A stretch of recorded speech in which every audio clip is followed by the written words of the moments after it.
কি হয়েছে বেটা? কি হয়েছে ভাই মজনু, সকাল থেকে পাট কাটতেছি, শরীর ক্লান্ত হয়ে গেল, ভালো লাগতেছে না। আর আমি কি করব, শরীরটা চলে না। কি আর করবো ভাই, আসলে কৃষকের জীবনই এমন। এই পাট যদি সময় মতন না কাটি ভাই, সব পাট নষ্ট হয়ে যাবে নি। কষ্ট করে ফসল ফলাই, তারপরে দাম ততটা তো পাইনি। চাচা এত কষ্টের কাজ করো কি করে?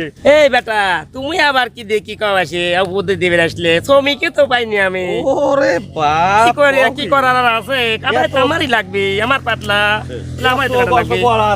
পায়ে ব্যথা লাগে রে। চাচা, এত বড় সমস্যা, সময় মতন লেবারও পাওয়া যায় না, আবার শ্রমিকের মূল্যও বেশি। কিন্তু চাচা আসলে তো পাটলি হাটে গেলি পরে মূল্য পাওয়া যায় না। এই সমস্যার তেন বাঁচবো কি ভাই, কত দেখি।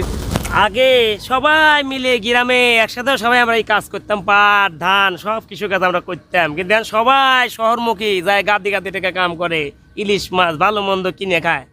কি আর করার আছে? আমার এই তো আমারই করতে হবে, কি আর করার আছে?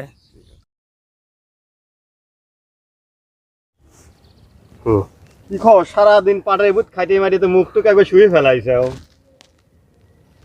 কি কামে লাগে গেছো সারাদিন করে? যদি দিয়ে লেগে দাম টাম ঠিক মতো না পাওয়া যায়, তাহলে সংসারই বা চালাবো কেবা করে, আর ওই ছাল বলে পড়াশোনা করে দেবো কেবা করে। আরে বেটা এত চিন্তা করো কে? ধৈর্য ধরে থাও, আল্লাহ কষ্টের ফল দিবেই। ধৈর্য ধরে দামও পাবে, আল্লাহ সে দামের ফলও দিবি। আর চাচা এবার শুনতেছি পাটের দামও কম, কেবা হয়নি বেটা? এই সওয়ালটা কি কয়ে গেল রে আল্লাহ রে। পাটের দাম বলে নেই, তাহলে আমি কেমন করে চলবো না, কেমন করে বাঁচবো না আল্লাহ? খাবো নাকি আমি দিন আদায় করে? পাট দাম মাইলে আমার পাট এখন কাটতেই যে মাঠে দেন লিয়ে সময় পেলাম না। এত গাড়ি কি হবি কও? ও চাচা, এ কেমবা খবর শুনতেছি, কৃষকের ঘাম সহে না, অথচ এদেশের সরকাররা কিচ্ছু দেখে না। হ্যাঁ, এখন পাটের বড় মৌসুমি, এখন যদি পাটের দাম না দেয়, এই এত খাটনি হরে পাট কাটি কি হরবো কত দেহি। যে হাতে আজ দেশ উন্নতি হয়, সেই হাতে আজ কৃষক অবহেলিত।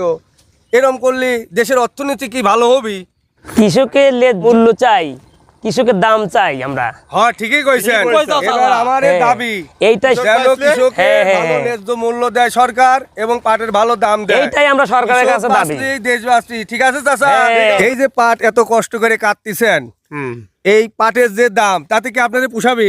না, পাট যে দিন আদায় করে পাট করেছে, পাটের দিনাই সহ্য হবে না। আর মনে করেছিলাম পাট কেটে সাল পর লেখাপড়া করবো, লেখাপড়া তো দূরে থাক, জমি বেশি খাওয়া লাগবে নি। আচ্ছা, এই যে প্রশ্ন আসতেছে যে মাঠে কৃষক খুঁজে খুঁজে পাওয়া যাচ্ছে না কাম করার জন্য, তা আপনি কি নিজের পাট নিজেই টানতেছেন? তাছাড়া কি করবো, 1200 টাকা করে লিভার, এই লিভারে 1200 টাকা কোথায় থেকে দেবো আমি? নিজেই কাটতেছি, নিজেই খাটতেছি, বউ সালপাল মিলে শেষ হয়ে গেলাম, জমি বেচা ছাড়া উপায় না। এই যে পাটের মৌসুমে যে কষ্ট করে কৃষকরা পাট ফলাইছে, এখন এই সময় পাট বাড়িতে তুলবে, তারা কেটে কিন্তু জাগ দেওয়ার যে লেবার, সেই লেবার পাচ্ছে না। মাঠে হাহাকার পড়ে গেছে, পাট শুকে যাচ্ছে, অত কাটার লেবার নেই। এবং এই পাট যদিও বা কাটার লেবার পাওয়া যাচ্ছে, সেই লেবারগুলি পর্যাপ্ত পরিমাণে দাম। তাই আপনার সরকারের কাছে আমাদের এই কৃষকের পক্ষ থেকে আকুল আবেদন, যেন সরকার এবার পাটের ন্যায্য মূল্য দেয়, যাতে করে কৃষক বাঁচে। কৃষক বাঁচলে দেশ বাঁচবে। আর পাট আমাদের সোনালী ফসল, এই সোনালী আজ যেন আমরা হাসি মুখে বাজারে নিয়ে ভালো দামে বিক্রি করতে পারি, এটাই আমাদের সরকারের কাছে চাওয়া। ভিডিওটি ভালো লাগলে অবশ্যই শেয়ার করে দিবেন এবং আপনার মতামত কমেন্টে জানাবেন। এই টিভি চ্যানেলটি আপনারা সবাই সাবস্ক্রাইব করে দিবেন।